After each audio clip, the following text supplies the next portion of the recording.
Is your magic meter running low? Well, we've got a cure for you. Welcome to Disney Coast to Coast.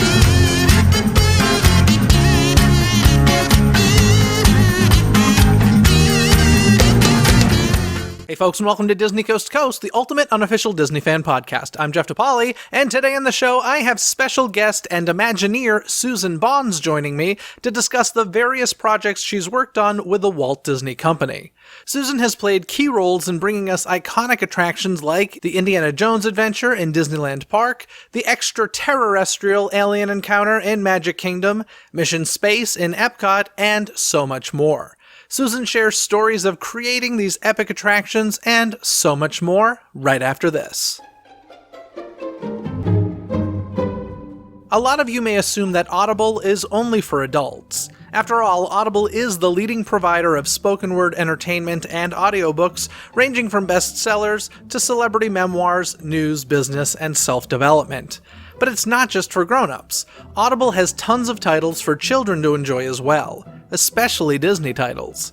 To claim yourself, or a kid in your life, a free audiobook, just head on over to audibletrial.com/DCTC. To find a Disney title of your choosing, it's so simple. Just search Disney in the search bar, and you're bound to find something to enjoy. Once again, the site is audibletrial.com/DCTC. That's audibletrial.com/DCTC.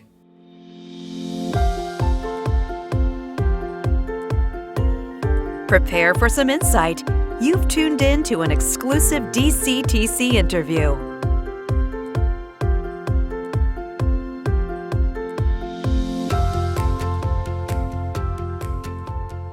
Susan, thank you so much for joining me here today on Disney Coast to Coast. A pleasure to have you. Thank you very much, Jeff. I appreciate the invitation. Yeah, you've had a wonderful career with Walt Disney Imagineering, and you actually started with Imagineering in Orlando, is that correct? That's correct. I was going to Georgia Tech, I was getting my engineering degree, and because I'm one of 5 kids, I had to work my way through college. So they had a cooperative education program, and I signed up to work on Epcot. And so I got to work on Epcot from about a year before groundbreaking to a year after opening. So from 80 to 83, the end of 83. And I got to see so many things. It was actually called WED back then, although the WED employees were still called Imagineers. But I got to work in the WED building behind Epcot, and it was a pretty amazing, when I went down there the first time, I got an office on Main Street right above the Penny Arcade. Oh, and wow. Just the Magic Kingdom was there. That was all that was there. I mean, like, they had Central Foods and, they had like Lake Buena Vista, they had the infrastructure there, but it was the only theme park. So I got to see the building of the monorail to Epcot, and then of course the main resorts were there, the Contemporary and the Polynesian. And it was just an amazing time to like see that property and get to know that property, just with one park on it. Now when you go back, it's transformed so much. But yes, I mean, it was, I think I was there during the 10-year anniversary of the opening of the Magic Kingdom, and I remember the parade. I used to watch it from my window above the Penny Arcade. It was just, It was a really magical time, and so many people there, so many focused on bringing to life this dream of Epcot, experimental prototype community of tomorrow. And I got to work on 6 of the attractions there, as well as do some overall park-wide system stuff. So I got to work on Imagination, Transportation, Spaceship Earth, Energy, Land, and Communicore, a little bit of Communicore. So I was mostly Future World, obviously. And it was just an amazing, amazing time. I mean, at the time I didn't realize, I was meeting Disney legends, right? Because everybody was just so focused on, making this dream come true. But one of my fondest memories is Dick Nunis called everyone together to come over to American Adventure when they had the whole carousel working and they were going to do the first show. And I remember, watching the final song, Spread Your Golden Wings. Yeah. The theater was just packed with people who had just been nonstop, every day for years, working on the stream. And when Walt Disney came across the screen, everyone just started clapping and crying. And we didn't even pay any attention to the rest of the movie. It was just such a, hey, yes, we got over the hump, we did it, kind of moment. Even though I know there's a lot of discussions about if that was, Walt's complete vision, and obviously people took it over, but it was a really, really interesting time to see this concept of Imagineering where people put story together with the experience. You had all the engineering disciplines, you had safety, you had infrastructure, you had maintenance, you had all the design disciplines, and you had these creative directors, who every detail mattered, when you're creating immersive experience. I remember the landscape architect showing me the plan for Future World and explaining to me that this half on this half of Cunicore, is the left side of the brain, and this half is the right side of the brain. So like curvy lines, straight lines, angles, just like the attention to detail. I mean, I'm not sure who would have ever picked up on all that, except for people know that it's special, right? Because there's such an attention to detail to it. So at the end of, I think in December of 1983, that's when I finished my tour with Florida, and I graduated in 84, and they offered me a job, but at the time the company was just in a really state of transition with leadership. So I went into aerospace, and then I came back in 1990 for the Disney decade after Frank Wells and Michael Eisner had come back to the company, and they announced, hey, we're going to build on every continent, and we're going to do all this amazing innovation.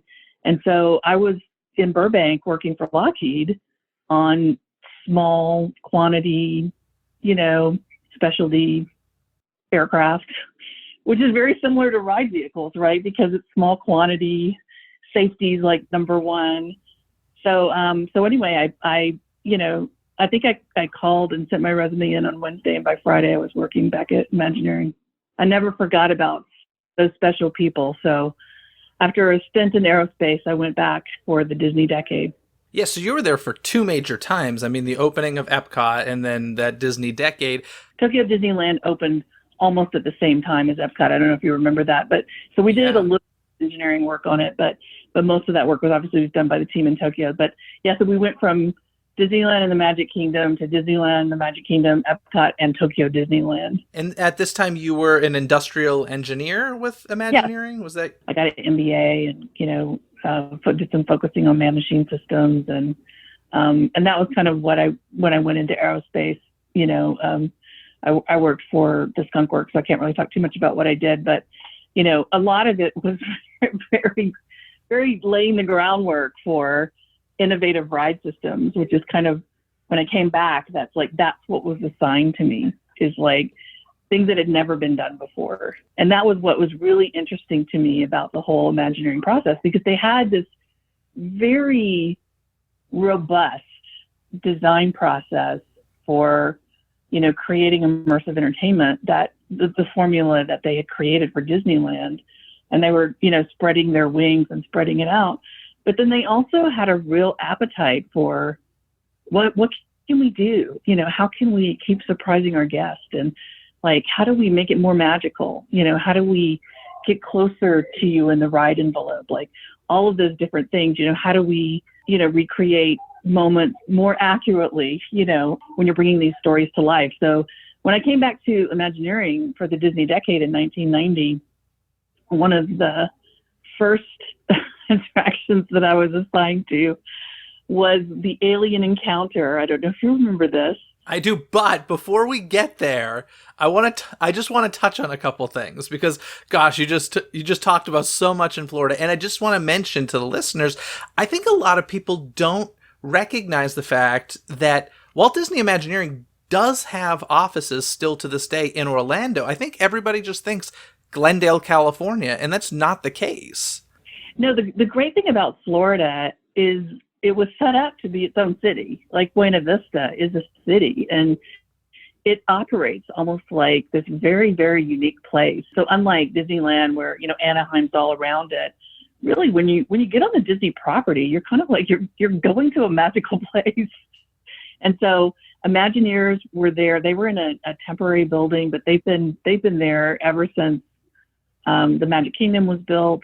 And not only do they do more and more, location central design for these parks, which people have maintained and creatively, kept up for all the years. But so they're very familiar with their audiences, and they're very familiar with the park and the flow of the park. In fact, because I was an industrial and systems engineer, one of the last things I did in 1983 is I did the operational standards for Epcot and for the Magic Kingdom, which just basically means you understand how the guest flow works, the timing of, people flowing into in pre-shows and filling them up, and people flowing into theaters and filling them up, and like where guest patterns are. Everything all the way down to restroom patterns are studied by Imagineers. And so like they have these operational standards that inform design.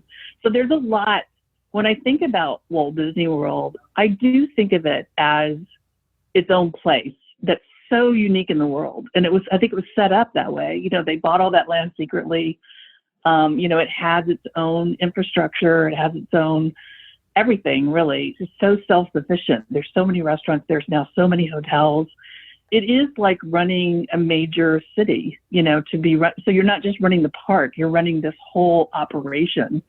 And, hundreds of millions of people are visiting it. So like, I think Disney makes it look easy, and it's not easy. It takes a lot of effort. And I think the Imagineers on location really understand, and it's not just on location in Florida. There's Imagineers on location in Japan, and there's Imagineers on location in Paris, and there's Imagineers on location in Hong Kong, and in obviously Disneyland, that are at the park, that really are very familiar with the day-to-day, how are we maintaining not only the production quality, but the guest experience. Yeah, there's two things I always like to ask Imagineers, and I've really never gotten a solid answer. So let's see if you're the one who can do this for me, because Hey. I always wonder, if you work for Imagineering, are you an Imagineer? Or is it once you hit a certain level working at Imagineering, you are an Imagineer? No, if you work for Imagineering, you are an Imagineer. So if you're an assistant to somebody, you're still an Imagineer. Because it takes a village, right? The teams of people, like, I know we're going to talk about things later on, but, when I was working on Indiana Jones, there's 400 people working on that attraction.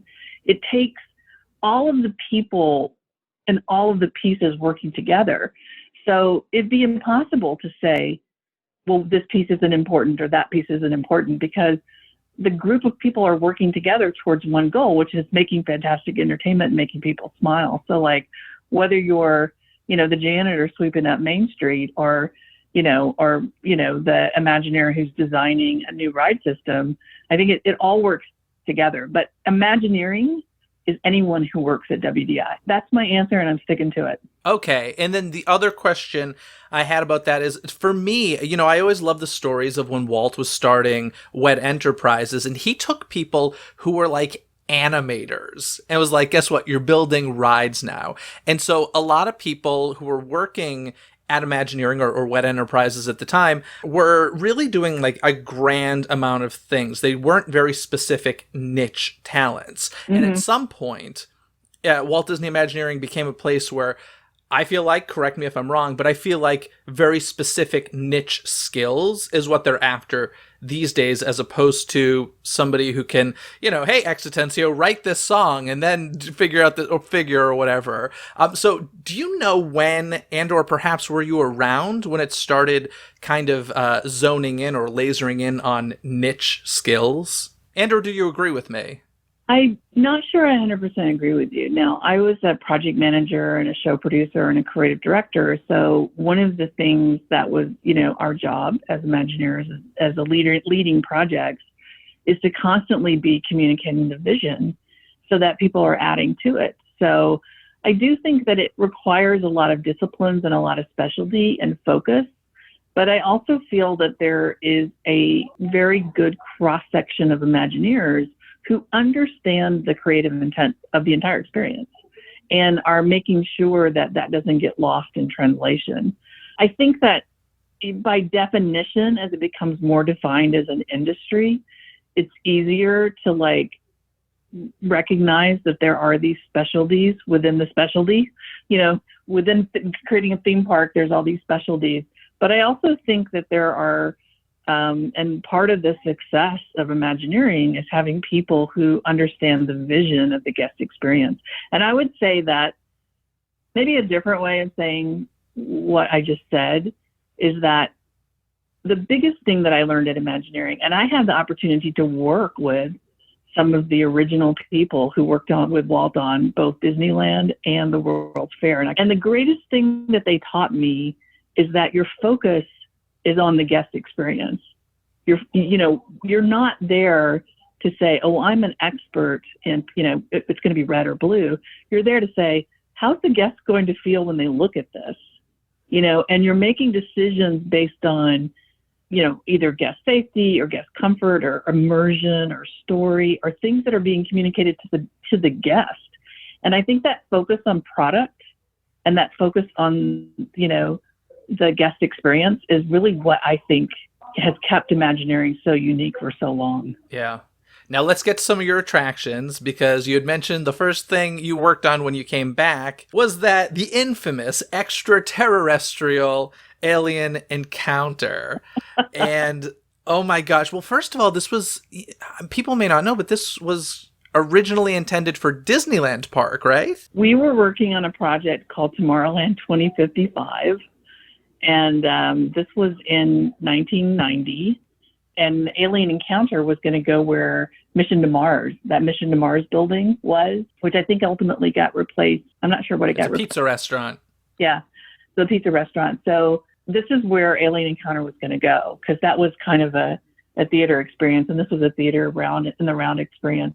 And really, Alien Encounter came from a couple of things. A lot of times when you're creating, it's like, okay, well, how can we, pull this amazing experience and story? How can we make it come to life? But you're also looking at, well, how is technology really influenced? I call that the push and the pull. So one of the technologies that we were very interested in was binaural sound, and the idea that you could use directional speakers in a way that could give you, sensation of somebody standing behind you, somebody talking, somebody breathing, somebody slobbering, all those things that binaural sound could do. And then the idea of creating a next generation theater show where you could use things like complete darkness. And I think that, it was the goal to do a truly heart-stopping, I'll stop, short of the word scary, but, this heart-stopping theater in the round that used binaural sound. And one of the scariest things about it is that we had a restraint. We had a literal, it was like a roller coaster restraint that was over you. And, there's nothing scarier than feeling like somebody's behind you and you can't move. So I think we were successful in creating the heart-stopping part of it. I think that in retrospect, whether it was Disneyland or Walt Disney World, it probably didn't belong in the Magic Kingdom. I think it would have done better if it had been like an MGM Studio Tours or something where the expectation was a little bit different. Were there any of those conversations like, hey, maybe Magic Kingdom isn't the best place? And how did it end up in Magic Kingdom considering the original idea was Disneyland?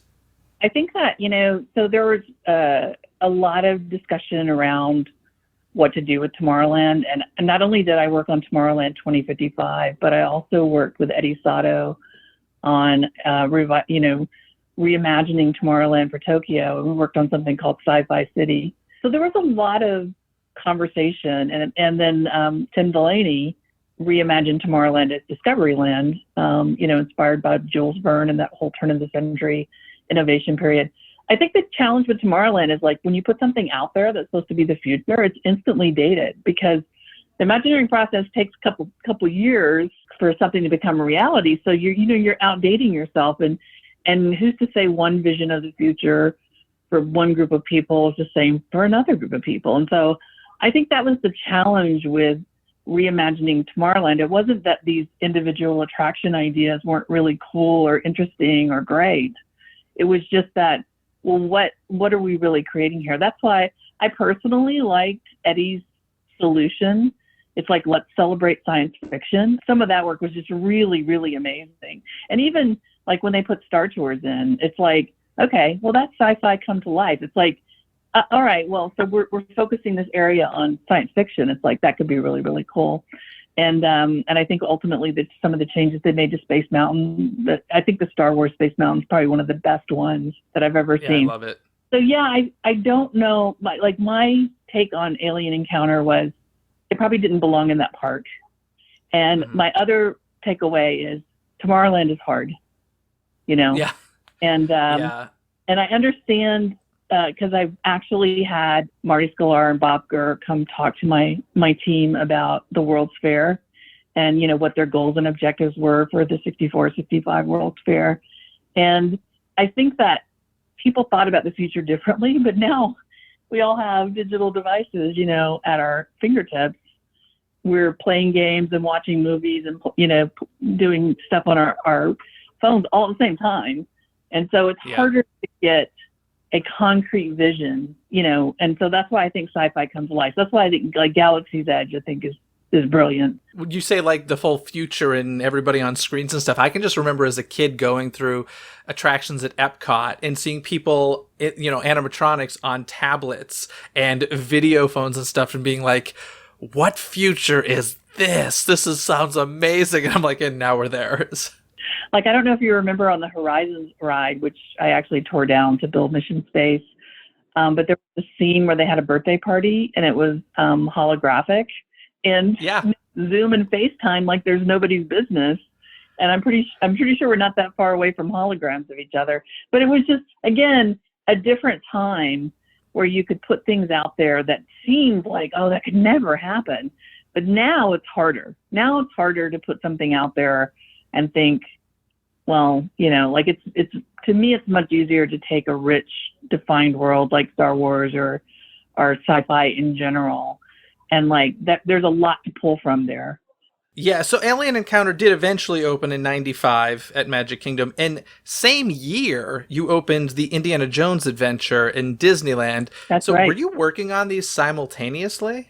I only spent once Alien Encounter went to Florida, we had done the majority of the design work. So we passed it off to them and they built that. And I was assigned the Indiana Jones adventure. And I think I started as the project manager because I had an engineering degree and an MBA, which at the time was required at Imagineering to run a project.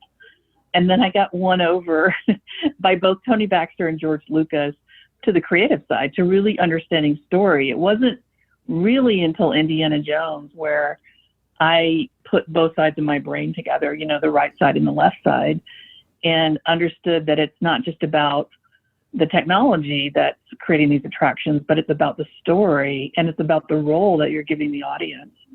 So Indiana Jones, I took that project over in either late 90 or early 91, and then, you know, went all the way through opening, which was in 95. And that was my first project going from beginning to end, you know, and really seeing the whole process. But like, I got to work with amazing people, Skip Lang, who'd done all of the rock work in Tokyo Disneyland, and which was an amazing, amazing art director. Tony, of course, who was coming off Disneyland Paris, and you know, had done amazing attractions like Big Thunder Mountain and Splash Mountain, and you know, he was just an amazing kid at heart. I got to work with, you know, when we were putting Indiana Jones in, one of the biggest challenges is that the ride building out in the parking lot, and we had like 16 feet between the Jungle Cruise and Pirates of the Caribbean, and it needed to go in Adventureland. I mean, what are you going to do? Put Indiana Jones not in Adventureland? Of course you're not. So we did like over 50 layouts of like trying to figure out how to get a queue in there. And ultimately we ended up having to realign 200 lineal feet of the Jungle Cruise. And so I got to walk the Jungle Cruise with the original landscaper, Bill Evans of Disneyland. I think he was either in his late 70s or early 80s at the time. And he was telling me he remembered where every tree came from. And he ended up talking us into relocating 27 trees as part of this realignment because he loved Disneyland. He loved that landscaping, and he wanted to maintain the integrity of what they built, which had been growing for 40 years, right, or 35 years at the time.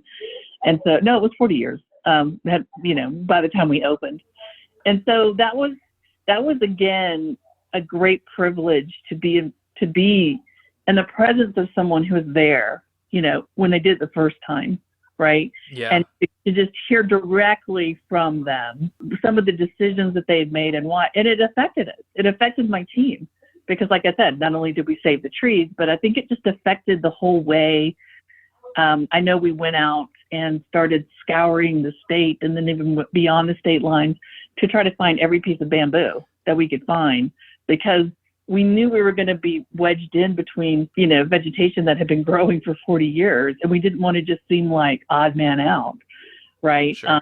So it did affect our strategy, working with some of these original Imagineers and creating this really unusual, and I think the first of its kind, queue experience, where you're walking in the footsteps of Indiana Jones and you're really building anticipation before you get on a thrill ride. I think it was one of the most successful story experience-driven queues. And part of it was born out of necessity. It's like, well, we got to get all the way back out there, and so that's sometimes how, magic can happen. Yeah. Now, a lot of us have seen concept art for Indiana Jones Adventure where at one point Jungle Cruise and the Disneyland Railroad were going to be going through it. And the mine. In the mine train. Wow. So how far into that process was it kind of nixed? Was it like decided early on, hey, this is not doable, or did it get pretty far? I mean, I think the vision was it's a huge billion-dollar franchise, and they'd already had great success with Star Tours, and I think that there was a lot of expectations put on Indy. They're still making the movies, so I think that there was a lot of expectations put on it. There was a lot of the early concept work was really like, how far could we go? How much could we integrate in? And actually, I think it was a precursor to some of the things that are happening now, which is how can you take assets that exist for one purpose and repurpose them in a different way? So like having the Jungle Cruise boat go through a new attraction, all of a sudden you've got a new Jungle Cruise too, and having, the train, drive. It was just the idea was that, well, okay, we're not just putting something new in here, but we're going to revitalize everything. And actually, while I was working on Indy, Eddie actually took and redid some of Adventureland and did some really, really cool things out in Adventureland to make it all seem more integrated. When I got put on the project, that was kind of one of the reasons, is to say, okay, well, here's what we're really going to spend. And so you need to make these trade-off decisions about, and the minecart ride did get built in Disneyland Paris. So that work didn't get thrown away. And I think that like I said, on the 56th or whatever, 57th, whatever plan it was of getting back to the building, I think we had to spend a certain amount of money on this immersive queue. So then we were kind of dictated on, okay, we know what the ride's going to take. We know to deliver on the movie experience. We know what the queue's going to take. So some of those decisions were easier to make because the train ride was already fantastic and the Jungle Cruise was already fantastic. And so, but those were some of the first things that I took on, the challenge of getting under a budget number. That's the fun of Imagineering. There's a blue sky process. Really, you're not thinking about, is it possible or how much is it going to cost? You're just dreaming. And I think that's why Disney got as far as they have, right? Imagineers have gotten as far as they have because they do allow things to gestate. And so even though you might say, oh, okay, well, that never happened. But the fact that it did happen really instilled in the team a lot of value and trade-off decisions that were really going to deliver. So you take things where, okay, maybe not everything's going to fire on all cylinders, but as you kind of distill it down, kind of centrifuge the idea down, everything you have is a blockbuster when you get to the end. very successful. Oh, absolutely. I mean, it's my favorite ride in Disney. Well, Rise of the Resistance is up there with it as well. But I mean, Indiana Jones, it has aged beautifully. It's still a major e-ticket attraction in that park. It's crazy. I had heard, tell me, this may just totally be rumor, but I had heard back when Disney MGM Studios opened, that Stunt Spectacular was supposed to be super limited time, and they were actually going to put this ride there as well. Do you know if that's factual at all? I never heard that. Okay. You know, when you're working on an attraction, it does consume your life. So the thing that I was really tracking in Florida was Tower of Terror, which I thought was a hugely innovative, very original ride. And I was, trying to stay in contact with some of that team because they did some amazing problem solving on that ride.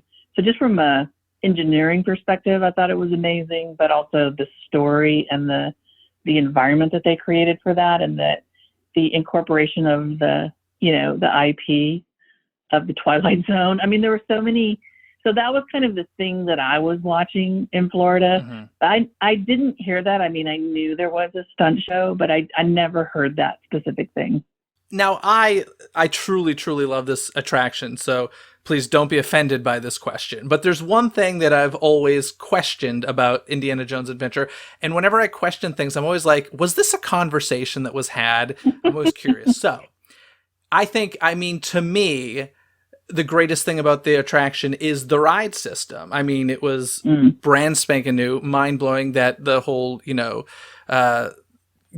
what's the word I'm looking for? The simulator on the track. Yeah, a moving motion based three-dimensional sets. Yes. So we'd never experienced that before. And, whenever there's a new trick, I always think of it as a magic trick or an illusion. Mm-hmm. And the worst thing that you can do is give up that trick, show the trick or illusion. And there's this grand moment in the attraction where you turn the corner, you're riding down this quote unquote stairs, and in front of you is the grand room. You see the bridge, and it's timed so that you see another vehicle crossing the bridge at that exact moment. And in that moment, I've always just been like, oh, they're giving away the trick because we're seeing the motion simulator. We're basically seeing the magic behind our ride vehicle. Right. And is that something that was ever talked about, or was it like nobody will notice, or I don't know.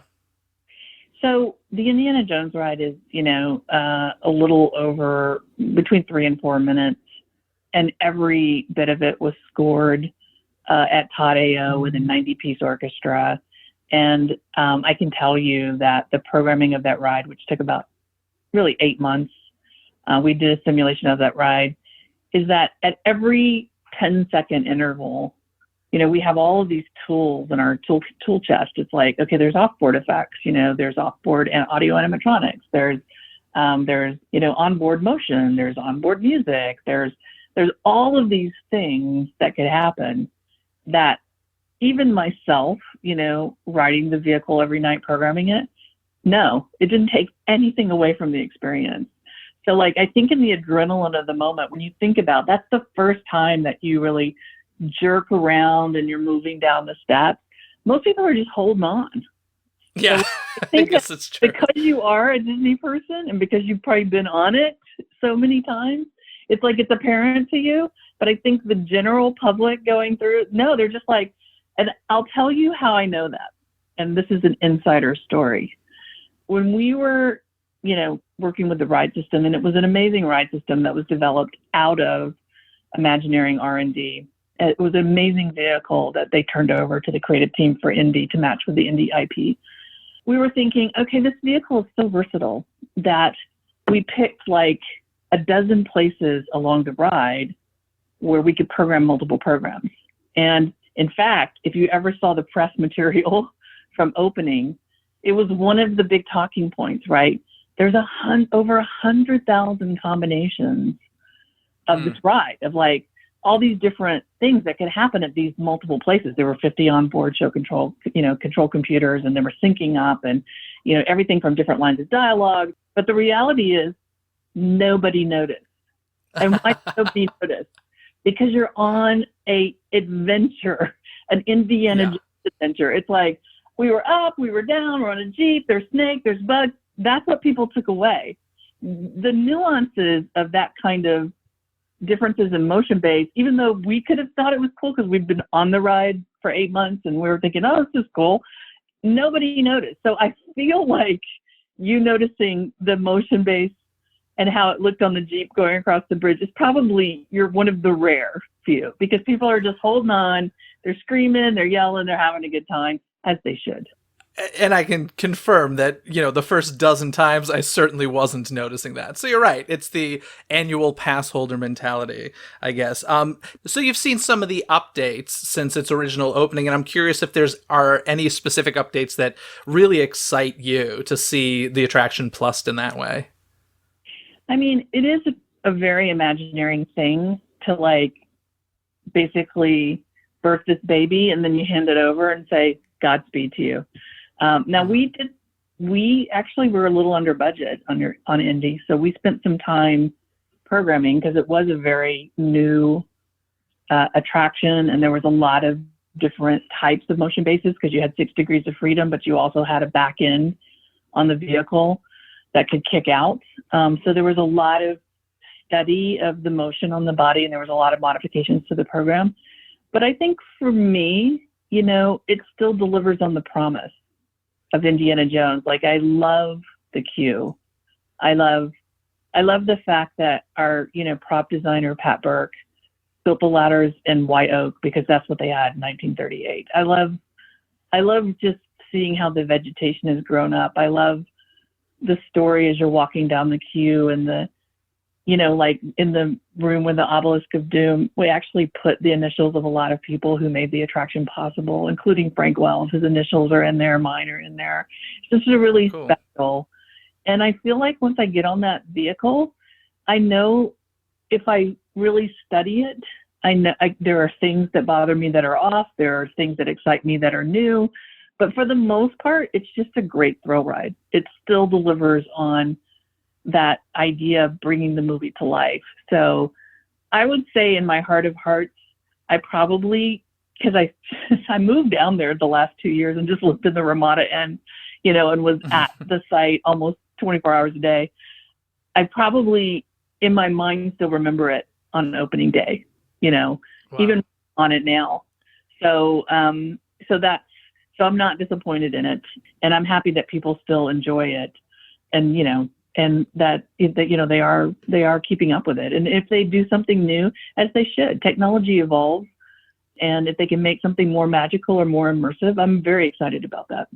Yeah, I went that opening year to that attraction, and gosh, to say it was ahead of its time is an understatement. And even to this day, it's one of my favorite ride systems of all time. I just think it's an absolute blast. So thank you. But yeah, we talked about some pretty scary attractions you did, especially Alien Encounter. But I got to tell you, the scariest one for me, due to some claustrophobic situations, is Mission Space. And oh my gosh, talk about a ride system. Right. How did this come about? And as an engineer, this must have been such an exciting project for you. It was exciting because I actually had worked on a few components for the space shuttle, and so I obviously wanted to become an engineer because I remember where my family was when John Glenn, when Neil Armstrong walked on the moon. Obviously when Glenn went up and but when Neil Armstrong walked on the moon, that was the moment I decided to become an engineer. And wow. So for me, bringing Imagineering and engineering and space together it seemed like a natural. It seemed like, okay, I've been moving towards this my whole life. Now, I'm sure this isn't a secret to you, but they had wanted to have space as a topic in Epcot from the very beginning.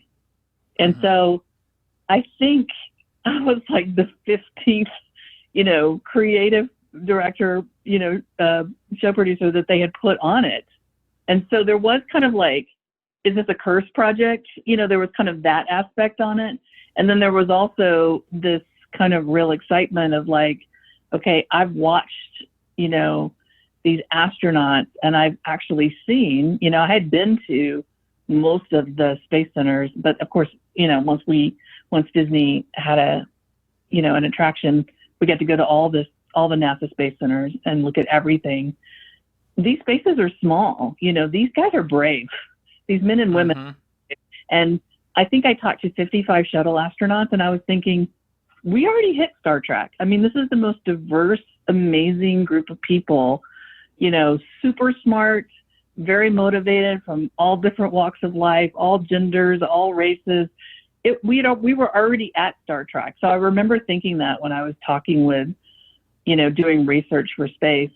But I think that the moment for me where space really came together, because even once I took on space as a subject and started blue skying it, I worked with different creatives and different people, and there were a lot of ideas that were hanging around, everything from R&D to, Tony worked on it for a while, Eddie worked on it for a while, Barry Braverman, like all these different people who had just ideas about where it should go. But when it came together for me, I was actually working with the experiential ride group, and we had been told, again, problem solving, sometimes adversity can put you in a box that really makes you bust out of it.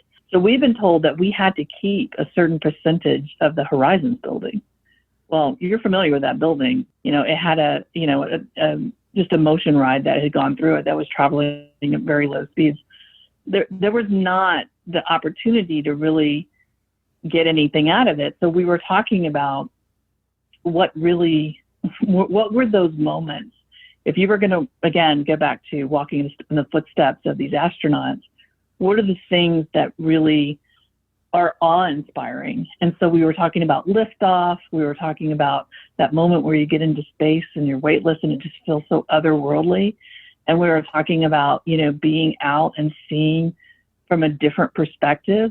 And then, of course, re-entry and landing. And one of the ride engineers, his name is Dan Armstrong, he drew a spiral on the board and basically said, the way you get this sense of vertical travel is you create this motion that's like a centrifuge motion.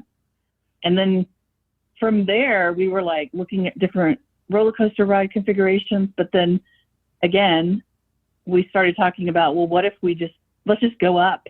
We went up to Dayton, Ohio, and just rented some time on the 20-foot arm centrifuge, took a VCR and a TV, a monitor, and just strapped in and had like the flight surgeon right there and just started playing around. And it was just like literally one of the most creative periods I've ever been through, because you're taking something that's very real. But again, the goal was once we hit on, the goal was vertical travel, right? Mm-hmm. Then we started honing in on, and there were a lot of people that, really came in. And again, once you've got the idea, you start squishing it and pushing it. So we finally just said, hey, you can't beat a 20-foot arm centrifuge, but there's no ride capacity there. We got to have 2,400 people an hour. So, another ride engineer, Joel was his name. He said, well, let's put it on a turntable. Let's have 10 of them on a turntable.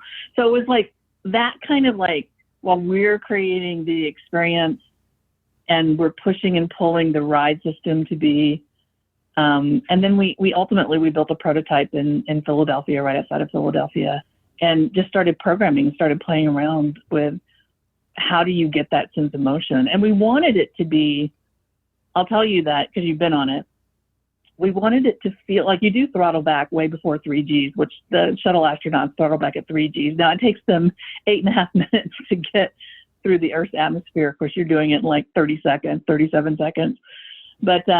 But we did want it to be grounded in, that's why International Space Station, that's why you see all of those amazing quotes. The courtyard itself was designed by this really great architect named Mark Imberg.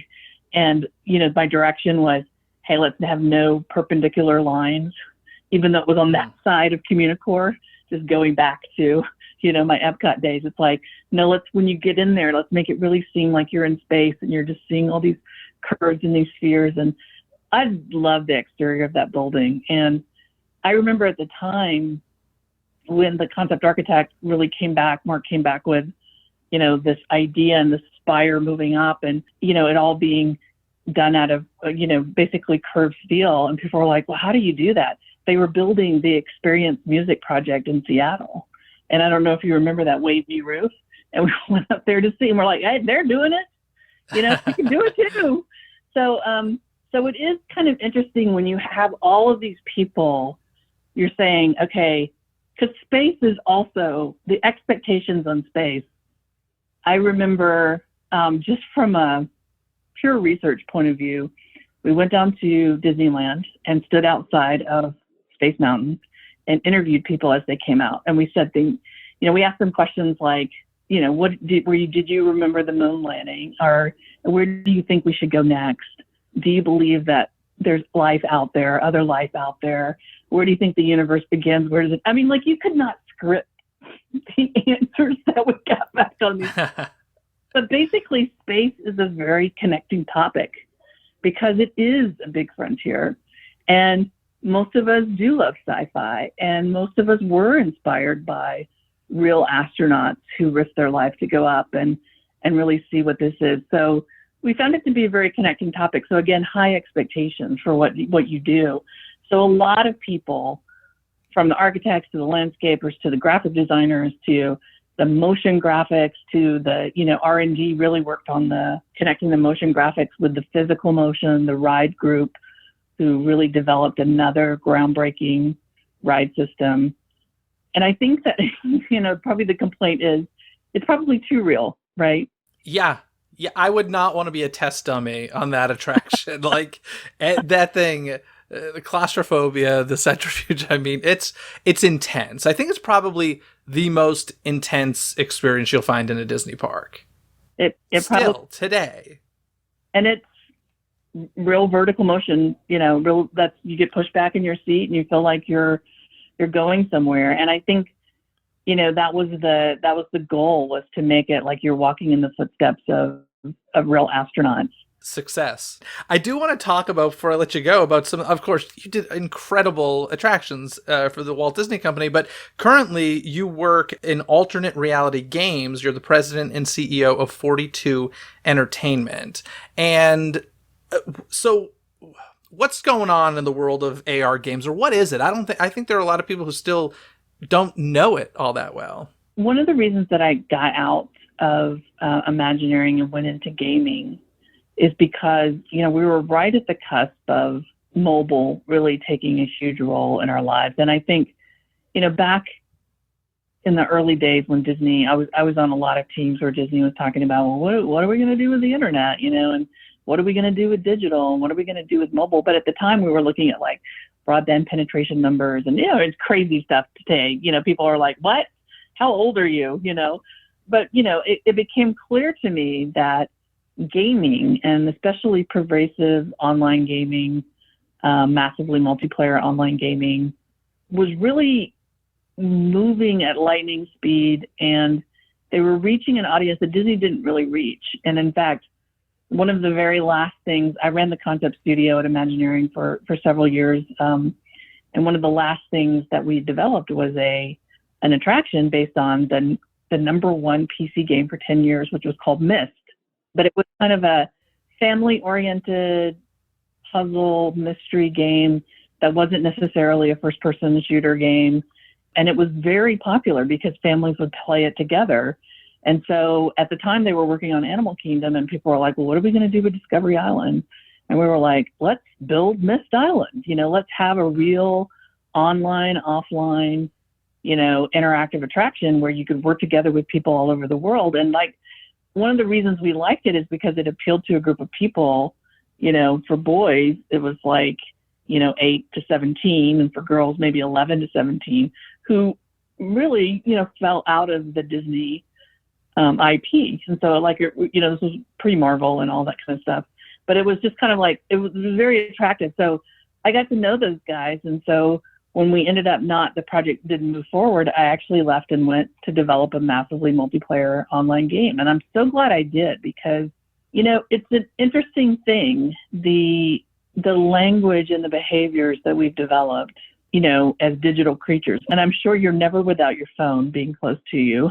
And most people, especially most younger people, are working on multiple devices at one time. Another inspiration for me getting out and getting into gaming is that when I was working on Mission Space, as you know, there's 4 positions in the capsule, and I wanted people to work together and affect the outcome.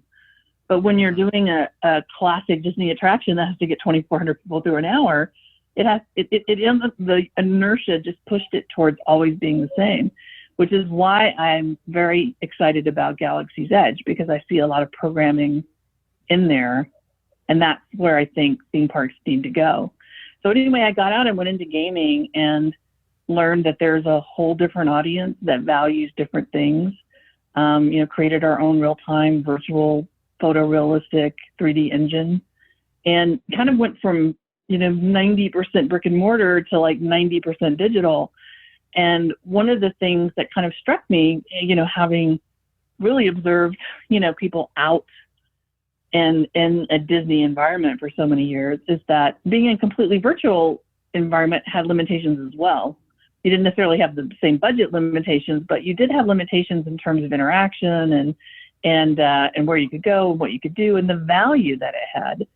So after working on a massively multiplayer online game, I got together with some people from Xbox and some ex-Disney people who'd worked on Disney Quest and said, well, what if we use the game, the world as the game board, and the digital devices that people already have, programmed into the fabric of their life.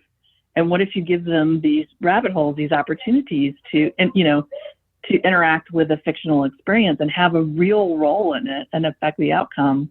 What if you give them opportunities to do that on their own time and in their own way? And that's where alternate reality gaming came from. And, we've been able to do some amazing things with all different kind of amazing story worlds, everything from Halo to Batman to Call of Duty, just things that have a huge built-in audience. And then they have the ability with mixed reality is really what it is. It's a good mix. It's the right mix of digital and physical experiences. And that's where I think theme parks could learn a lot, because gaming's coming at it from this end, theme parks are coming at it from this end, but there's this great space in the middle where people are going to authentically design for experiences that are both have physical components and also have digital components. And I think it's going to transform entertainment. That's what I think. I'm not much of a gamer myself, but I'm always blown away by the fact. I mean, I enjoy almost all sorts of stuff in the entertainment industry, whether it's live or theme parks or, live theater, theme parks, movies, whatever. So I'm always blown away that like the largest business within entertainment is video gaming. And it's outrageous. It's interesting to see how it's ending up in the theme parks these days. I think, you say, well, everybody's got their smartphone, and it's true, but I feel like there's a large amount of people now who have it, but like aren't using it necessarily, older people who aren't using it the way that younger people are. And I feel like that's probably the most difficult part right now, because even when it comes to like, using the My Disney Experience app or something. As someone who's actually played through the My Disney, the Play app, both in Galaxy's Edge and all over the park, I think that, that there's so many considerations. If you go back to, having been involved on a park level for, Epcot and to some limited degree Tokyo Disneyland, but then other parks that didn't get built and major attractions, and thinking about all of the master planning that goes into it, I really feel like that the things that are going to win are things that are probably a mix of enterprise. Like I think the Disney Magic Bands was definitely onto something. It's like we're taking an experience and making it more user-friendly for you. It's like, well, it's easier to do banking today. Why shouldn't it be easier to go to a theme park? And that was smart thinking. I think the idea of really where you can go with in terms of play, I think we're just starting to see scratching the surface. Like if you think about Hall of Presidents, the magic that when we were young, and now the limitations of audio animatronics, but you think about these realistic holograms and these recreation from scratch, a digital human. So imagine a digital human Abraham Lincoln that you with and interact with. I think that it's just now. I think definitely the virus put a little kink in some innovation that's going on, but I think there's a lot of people that are working on really magical experiences that I'm sure Imagineers and others in the industry will take and use in interesting ways. But I also feel like the magic of theme parks and the magic of really creating immersive experiences can now be more local. I think location-based attractions and entertainment are starting to spring up everywhere, and they should, because technology is more affordable now. And, quite frankly, after this is all over, we're all going to be like, let's go somewhere. Let's do something. I don't care if we just drive 2 miles. Let's go do something. Let's go. And I think that there's going to be an opportunity for a different type of location-based attraction and entertainment. And that's what I'm really excited about. Yeah, and it seems like Bob Iger's been talking a long time about augmented reality stuff for the park. Yeah. So it'll be interesting to see where it goes. And Susan, you are obviously super intelligent and have had an extraordinary career. And I'm sure we only hit the tip of the iceberg here, but I just wanted to be respectful of your time and thank you so much for coming on and talking about all of this stuff. And definitely go see Rise of the Resistance when you get a chance. Oh, I did. Yeah, it's unlike anything I've done. It's quite incredible. So yeah. Once an Imagineer, always Imagineer. Thank you so much, Jeff. Now, folks, if you haven't listened to last week's episode yet, be sure and check it out as we discussed the new live-action reimagining of Mulan. And don't forget that you can catch the latest Disney news every Sunday in the House of Mouse headlines. The easiest way to make sure you don't miss any of the magic is by subscribing to Disney Coast to Coast on Apple Podcasts, Spotify, or wherever you listen to podcasts. Wherever you search, don't forget, it's Disney with a Z, Coast to Coast. Now, if you've been listening to Disney Coast to Coast for a long time but haven't yet checked out patreon.com/DisneyCTC, now would be a great time to do so. By becoming a member of the DCTC community at patreon.com/DisneyCTC, you're not only supporting the show and assuring more free episodes in the future, but you're also getting yourself exclusive bonuses. So if you haven't checked it out yet, head to patreon.com/DIZNEYCTC right now. And thanks in advance for considering becoming part of the community. Other than that, folks, have a magical day. Bye! Thanks for listening to Disney Coast to Coast. Have a magical day. Disney Coast to Coast is produced and hosted by Jeff DePauli. Learn more about the podcast and become a supporter at DisneyCoastToCoast.com.